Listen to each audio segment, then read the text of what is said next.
Welcome back to the 2024 Conference USA Kickoff Show, presented by Sideline Design. We've got JAX State. The Gamecocks are in the house. Head coach Rich Rodriguez making the transition. You are now fully postseason eligible. Last season, what was that like making the transition? Yeah, we're probably a little ahead of schedule. I don't think there was a lot of high expectations last year. Certainly for us, we didn't really talk about it one way or another, but getting to a bowl game and winning it in our first year of eligibility was really neat. Now our expectations are probably a little bit higher, but we have question marks too. We've got a lot of new guys, but I'm really proud of our players. I'm proud of our school.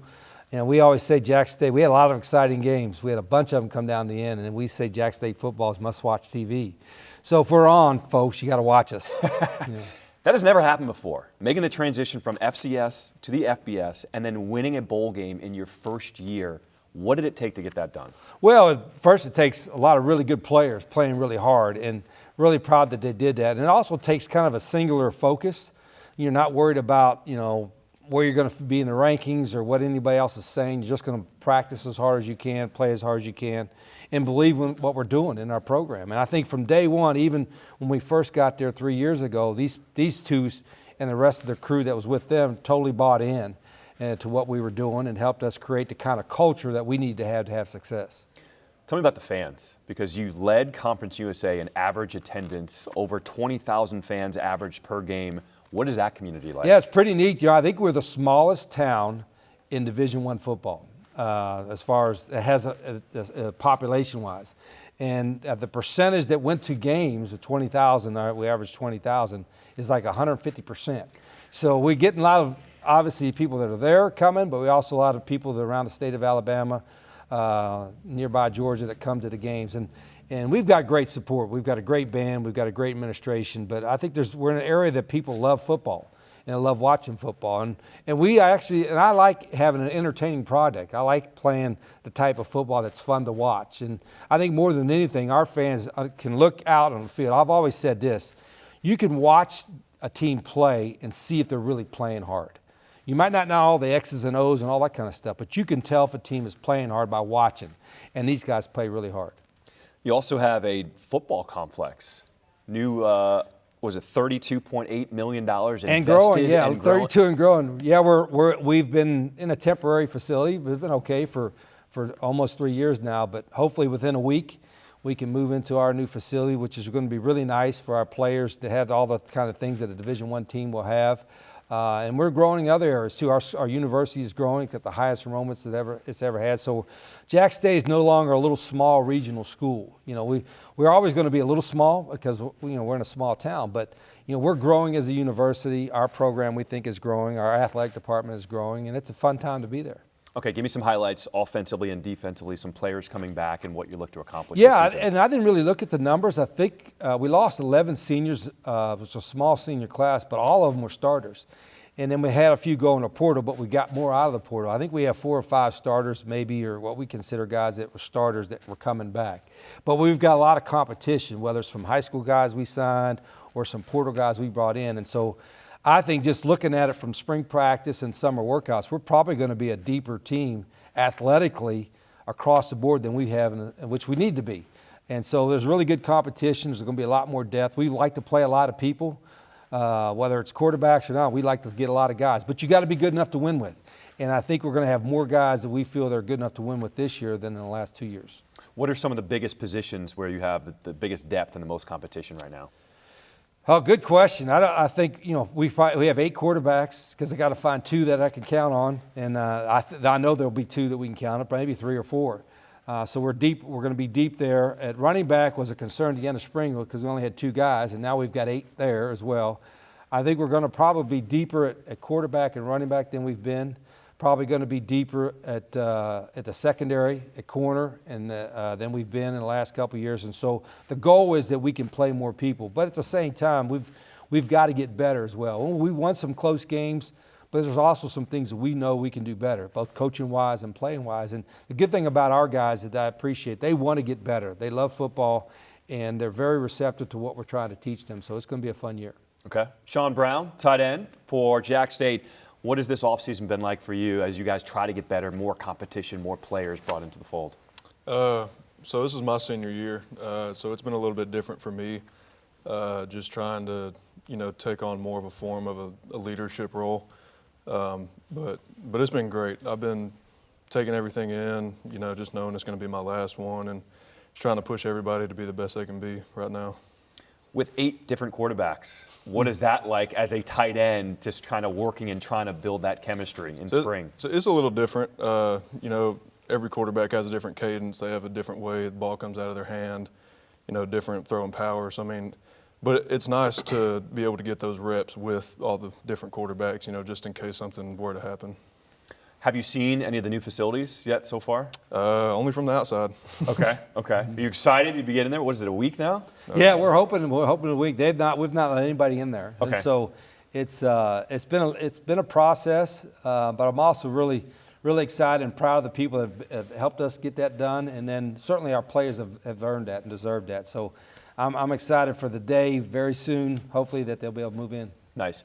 I know you're also excited. You're a big golfer. Yeah. So here we are at the home of the PGA of America. What has this experience been like for you? This is like the Mecca right here. Yeah, it's like a new world out here. All the training facilities, the driving range, everything that you see out here, it's a golfer's dream, really. So it's been really cool to be out here. What have you been able to get your hands on so far? Really just over in the putting green over there. We hadn't really had a whole lot of time yet, but I know last night we were sitting at the bays just trying to, play all the different games that Topgolf has. So. Nice. Okay, we have a highlight of yours from last season. It was a game-winning touchdown. We're going to put it up on the monitor, and I want you to walk me through the play. What was called in the huddle, and how did you execute? So am I allowed to say this? Yeah, you got it. It's a play-action pass. So play-action pass, got a couple of posts coming over the top with a corner route, trying to beat some cover 4. Play-action, bring the safety down, and work to perfection. That was like the first play of overtime or something, was. wasn't it? Yeah. And Sean had, that was and Sean, we were bragging about earlier, and obviously he's got great ball skills. And he made some catches in the Middle Tennessee game, was phenomenal. But he's probably the best blocking tight end I've ever coached. And I've had some really good ones. And I think one of the reasons he is because he enjoys it. I mean, he'll literally put his face in the fan and hey, if I need to cut block somebody, come across and get somebody pretty good, he'll do that every time.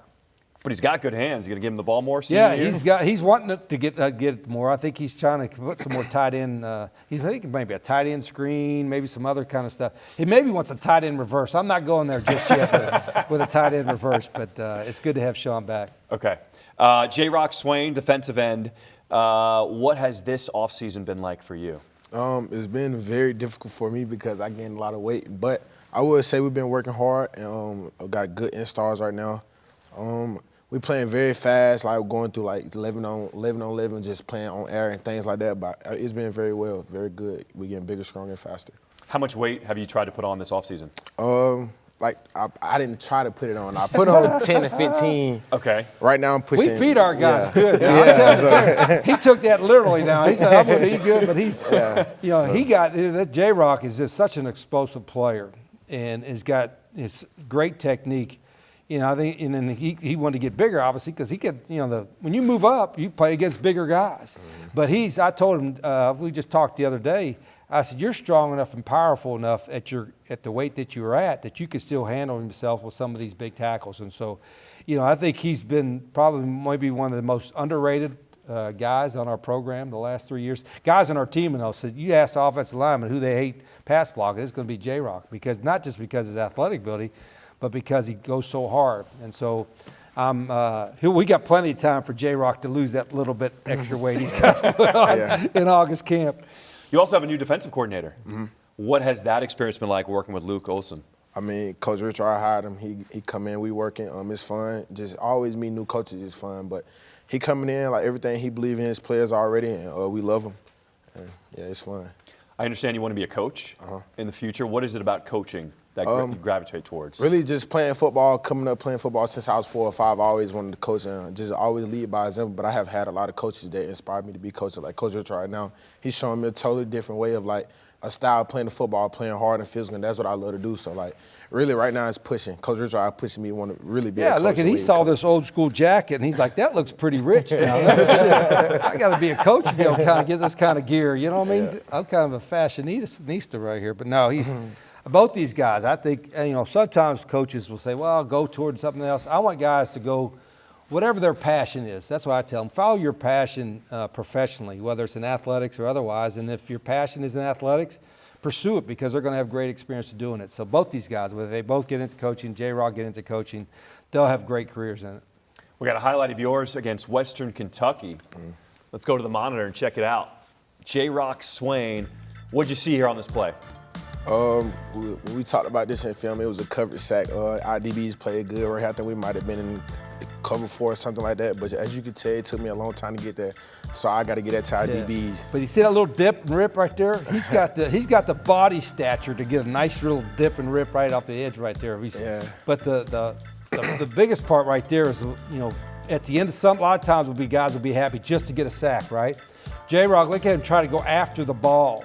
So he's trying to do 2 things at once. He actually created a loose ball right there. And he did that. He's done that several times in his career, not just getting a sack, but also creating a turnover.